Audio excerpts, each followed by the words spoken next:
બોટાદ જિલ્લા ટ્રાફિક પોલીસની લાલ આંખ. બોટાદ શહેરના જ્યોતિગ્રામ સર્કલ પાસે સઘન ચેકિંગ. બોટાદ જિલ્લા ટ્રાફિક પીએસઆઈ એમ રાવલ અને ટીમ દ્વારા જ્યોતિગ્રામ સર્કલ પાસે ખાસ ડ્રાઇવ યોજવામાં આવી હતી. તપાસ દરમિયાન લાયસન્સ, સીટ બેલ્ટ અને ફેન્સી નંબર પ્લેટ વગરના વાહનો સામે કાર્યવાહી કરાઈ હતી. ખાસ કરીને 4 વ્હીલર પરથી બ્લેક ફિલ્મ ઉતરાવી દંડ ફટકારાયો હતો અને ચાલુ વાહને મોબાઈલ વાપરનારાઓ સામે પણ પગલાં લેવાયા હતા. ગુનાખોરી અને અકસ્માત રોકવા આ કડક ઝુંબેશ આગામી સમયમાં પણ ચાલુ રહેશે. બ્યુરો રિપોર્ટ, સિટી સમાચાર, બોટાદ.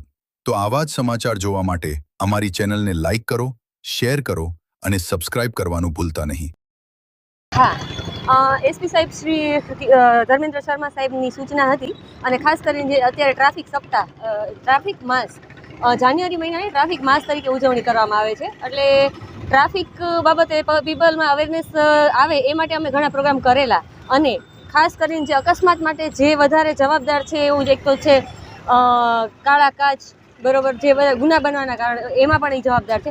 કાળા કાચ છે, પછી નંબર પ્લેટ વગરના વાહનો, ફેન્સી નંબર પ્લેટ, પછી ખાસ કરીને ચાલુ વાહને મોબાઈલ, એ બધા લોકો માટે અમે ખાસ ડ્રાઈવ આયોજન કરેલું છે, જેથી કરીને માણસો અવેર થાય. અને ખરેખર બોટાદની જનતાને હું આગ્રહ કરું છું કે તમે ટ્રાફિકના નિયમોનું પાલન કરો, એ તમારા માટે છે.